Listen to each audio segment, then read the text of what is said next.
Alright, welcome back once again guys kuri Stone TV show. Nizere ko mumeze neza. Uyu munsi ngiye kubasobanurira episode imwe kuva kuri season yitwa Nightmare and Dreamworks. Episode yitwa Battleground. Umukinnyi wacu w'ibanze ni umwicanyi witwa Lion Shaw. Ndetse mu mashusho atangira aparika imodoka ye imbere y'uruganda rw'umuherwe cyane witwa Morris. Uyu muherwe abatunze amamiliyoni ndetse uruganda rwe rurukora ibikinisho. Ndetse Lion Shaw abafite umugambi wo guhitana uyu muherwe Morris. Ndetse Morris bamutwereka ari mu bikinisho bye hari kirimo gushakamo ndetse akaza kugifata muri ako kanya akagenda agahagarara mu idirishya ari nako Lion Shaw amwitegereza ari nakatera imibare inyubako kugira ngo anoze umugambi we uburyo abagiye guhitana uyu muherwe Morris. Ubwo muri ako kanya Lion Shaw akuraho imbunda ye ubundi agasohoka mu modoka akambara mask kugira ngo za kamera zitamubona. Ubwo muri ako kanya agakoresha telefone nk'agatego aho itangira kubara imanuka hasi, umusekirite uri hasi nawe agatangira gukeka ko cyaba ari igisasu agasohoka ngayijugunya hanze. Gusa muri ako kanya Lion Shaw agafatirana ayo mahirwe agahita amurasa ndetse agahita anamwica. Muri ako kanya Lion Shaw yahise azamuka afata imfunguzo kuva ku myenda y'aho umusekirite ubundi azamuka yerekeza mu cyumba gikotorerwamo kamera arazicomokora. Ndetse muri ako kanya n'icyizere cyinshi yahise akoraho maske. Muri ako kanya ahita azamuka yerekeza aho wa muherwe Morris aba ari. Gusa mu nzira agenda ahura n'undi musekirite gusa nawe amwica mu kanya nk'ako guhumbya. Muri ako kanya rero Lion Shaw yahise yinjira mu cyumba cya Morris amurasa amasasu abiri mu gituza ndetse n'irindi rimwe mu gahanga. Amaze kumana neza ko yapfuye yahise afata agakinisho kamwe kari kari aho ngaho ndetse anabona ifoto iriho mama wa Morris. Gusa yaranditseho amagambo ariko Lion Shaw ibyo ngibyo ntigeze abitekerezaho na gato. Ndetse ako kanya yahise anigendera. Mu mashusho akurikira batwereka ari mu ndege ndetse yandikira boss we amubwira ko akazi rwose yagasoje ibintu byose bimeze neza. Ubwo muri ako kanya umugenzi we rero kumwe mu ndege yamusabye chocolate. Gusa ubwo Lion Shaw yafunguraga wa mugenzi mu gikapu cye yabonyemo agakinisho biramutangaza yibaza uburyo umusaza nk'uyu agendana udukinisho tw'abana. Gusa ntiyagire icyo avuga kuri iyo ngingo. Ubwo Lion Shaw yageraga ku kibuga cy'indege amakuru y'urupfu rwa Morris yari yamaze gusakara ahantu hose. Gusa muri ako kanya yabonye ikintu gitangaje. Yabonye agakinisho k'akana kameze neza nk'ako yabonye mu biro bya Morris. Gusa ntiyabitindaho ariko nanone ageze kuri reception y'ahantu yabaga yongera kuhabona kandi gakinisho nanone kameze nk'ako yabonye mu biro bya Morris. Gusa ntiyabitindaho aravuga ati ntabirenze wane. Ageze iwe rero yafashe ka gakinisho yakuye muri bya biro bya Morris maze agashyira ahantu hagaragara neza. Ndetse aho hantu agashyira haba hari n'ibindi bintu nk'amafaranga, isaha, rinete ndetse n'ibindi. Ibi byose aba yarabikuye ku bantu yagiye yica nk'urwibutso. Nyuma rero byaje kurangira Lion Shaw asinziriye mu ntebe arimo gusubiza za email. Uyu rero yaje gukangurwa na Sone aho yabanje kumva mbere ko ari ibintu bidasanzwe. Gusa arabyuka abanza gucekinga kuri kamera abona ni umuntu wo kuri reception wari ufite ikarito. Ubwo rero wa muntu wo kuri reception yasize ya karito wahita yigendera. Lion Shaw yafashe ya karito hanyuma ayijyana mu gikoni. Gusa agapapuro kari kuri iyo karito ariho amagambo ariho amerekezo gusa adasobanura byinshi ku muntu wohereje iyo karito. Gusa hariho sinyatire neza nka ya yindi ya mama wa Morris twabonye kuri ya foto. Lion Shaw ubundi abashaka kujugunya ino karito gusa amatsiko aramwica akayifungura. Ubundi abatekereza ko haba harimo udutego gusa amaze gufungura icy'inyuma atangira kubona nta ribi ubundi arayifungura yose. Amaze kuyifungura neza imbere yasanze harimo udukinisho. Utu dukinisho twari tw'abasirikare aba plastique. Utu twose rero yabonyemo twari dufite imbunda ndetse na tank. Ibi byose ariko byari bikinisho.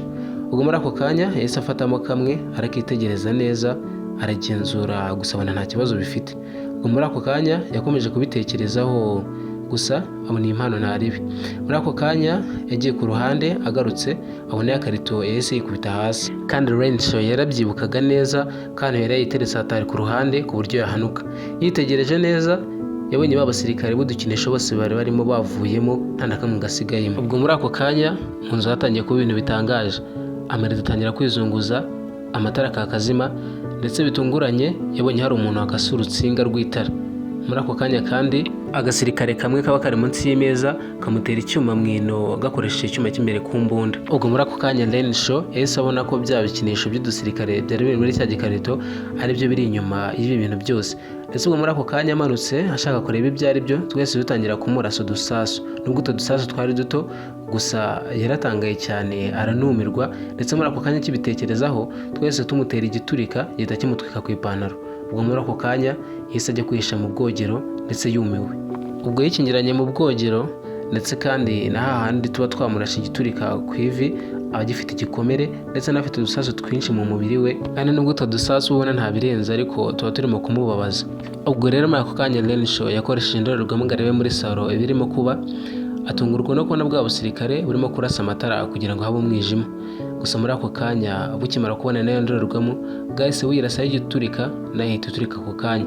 Muri ako kanya Renshaw yahise afata imbunda yinjira mu cyumba cye, ariko aciye mu wundi muryango afata imbunda ye, ndetse iyi mbunda yayikoresheje agenda adukanga abasha kwinjira mu gikoni afata imbunda nini, ubundi atangira kuza kuturasamo urufaya rw'amasasu. Muri ako kanya ibintu byose byabaye nk'ibituje, ndetse afatirana aya mahirwe akuraho ya ntebe twari twihishemo. Ubwo muri ako kanya atangira kuturasa, ndetse abona twinshi muri two twapfuye, gusa n'ubundi ibitero biba bitari byarangira. Tumwe muri two tuba tukiri tuzima, tuba turimo turafasha utundi kwegura imodoka.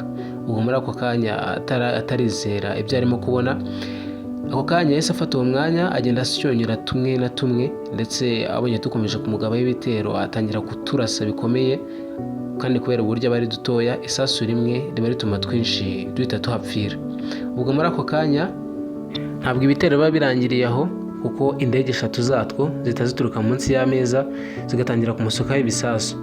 Ubwo muri ako kanya Renshaw yabonye bikomeye atangira gukwepana n'ibyo bisasu, ari nako agenda agana mu cyumba abari haduhungira, ndetse ahita nikingirana. Ubwo muri ako kanya yahise yireba mu maso abona yakomeretse cyane, ndetse yirebye no kuntoki abona naho yakomeretse, ahita afata alcohol ashyira ku gitambaro ubundi arihanagura uko abishoboye. Gusa muri ako kanya mu buryo butunguranye igisasu cyakubise ku rugi kirapfumura, ndetse imwe mu ndege ya twa dusirikare ihita icamo itangira kumusukaho ibisasu. Ubwo n'umujinya mwinshi yafashe swime ubundi azigiramo ka kadege kuko urumva kari gatoya, aragakandagira ubundi udusigarizwa atunaga muri toilette. Gusa n'ubundi kuko udusirikare twanze kuva ku bintu, yafashe headlayer ubundi icometse ku muriro ayinagamo, ubundi twa dusirikare twa dusigaye twose duhita dupfa. Ubwo kandi Renshaw yiyemeje kurara muri dushe cyane ko ariho haba hari umutekano, ndetse anipfuka ku itako handi aba yakomeretse nubwo barimo kubabara cyane. Ubwo muri ako kanya yabonye igicucucucu munsi y'idirishya, abona agapapuro yasigiwe na kamwe muri twa dusirikare tumubwira ngo emera icyaha. Muri ako kanya nawe ahita dusubiza ngo wapisha. Muri ako kanya agiye gusubizayo ka gapapuro yahise abona ko kari agatego, ubwo yabonye kaburende ka twa dusirikare karimo karitegura, ndetse ubwo muri ako kanya dutangira kumusukaho ibisasu, mu rugi hacikamo imyenge myinshi. Muri ako kanya Renshaw utari ufite andi mahitamo yahisemo kuduhungira hanze, gusa n'ubundi ukora kuko byasiga nk'ibidashoboka kuko yari ari hejuru kuri etaje ya 14.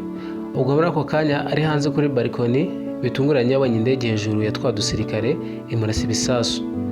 Gusa habura amasegonda make ngo ahanuke, yaje gufata imbunda arasa isasu rimwe ka kadege, ako kanya gahita gatangira gushya.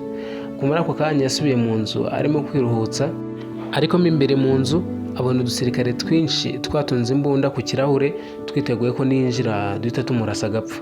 Ubwo muri ako kanya yahise atekereza umugambi wo kutujijisha, agafata agapupe k'imbata agashyira mu mazi. Ubwo noneho muri ako kanya yahise yigira inama yo kwataka twa dusirikare akoresheje kizimyamoto. Gusa nyuma yaho gato agerageje guhunga, twa dusirikare twese tumuzenguruka dutangira kumumesha amasasu menshi cyane. Gusa akoresheje ikibiriti twa dusirikare yahise adutwika twose ari tuzima, ndetse utwasigaye agenda tuzengurukamo kubera umujinya atwica n'icyuma.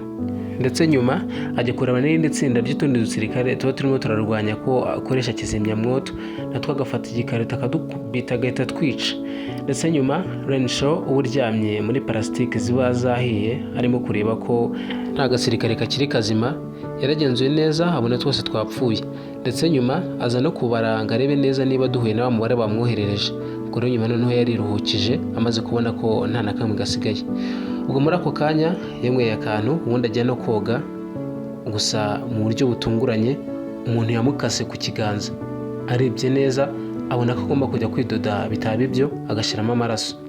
Muri ako kanya yaragiye aridoda nk'umusirikare uko abishoboye, ndetse ubwo muri ako kanya yahise yiyemeza gusohoka muri iyo nzu kugira ngo udusirikare twasigaye tutaza kuba twamugirira nabi. Gusa icyo aba atazi ni uko ibyago biba byamukurikiye no muri esanseri. Mu buryo butunguranye amatara yatangiye kuvaho, ndetse naho bakanda kuri esanseri hahita hapfa ku kanya. Hamaze guhinduka umwijima, Renshaw yatangiye gukoresha urumuri rwa telefone ye. Arebye neza abona nta muntu n'umwe arimo kubona, gusa arebye neza ku gisingi cya esanseri abonaho agasirikare kamwe. Ubwo Renshaw uba ubona ko nta yandi mahirwe asigaranye kuko esanseri iba yakwamye, ahitamo kurira agasimbukira mu yindi esanseri, ubundi agakuraho icyo hejuru agahita agwamo hasi. Ako kanya agatangira kwiruhutsa, gusa ibyishimo bye ntibimara kabiri kuko n'ubundi ka gasirikare komando w'utundi dusirikare kaba kagiye ku rukweto rwe muri ako kanya. Ubwo muri ako kanya ka gasirikare kahise kamanuka karagenda agakoresha icyuma kari gafite gatera Renshaw inshuro nyinshi mu gituza, gusa kubera uburyo aba ari gato cyane bisa nk'aho ibingibi ntacyo bimutwara. Muri ako kanya ahita akagafata mu ntoki akagatega neza aho esanseri yifungira, ubundi kaza igahita igakoraho umutwe. Aragafata harimo kwiruhutsa akakitegereza neza, gusa arebye inyuma abona ko haba harimo n'igisasu. Ubwo muri ako kanya igisasu ako gasirikare kaba gafite gihita giturika, ndetse na kigahita kimuturikana agahita apfira aho ngaho. Ndetse bahita batwereka agapapuro kaba kari kuri cya gikarito cyajemo twa dusirikare. Hari agapapuro kanditseho ko harimo komando w'udusirikare ndetse n'igisasu nk'impano nk'impano y'inyongera. Batwereka kandi mu rugo kwa Renshaw kagapupa bayazanye karimo kwizunguza. Filime yacu rero ni nuko irangira. Ngushimire cyane ukomeje kudukurikira kuri Stone TV Show. Njye nitwa MER. Subscribe, comment, like na share. Ni ingenzi ku iterambere rya channel. Salam, shalom.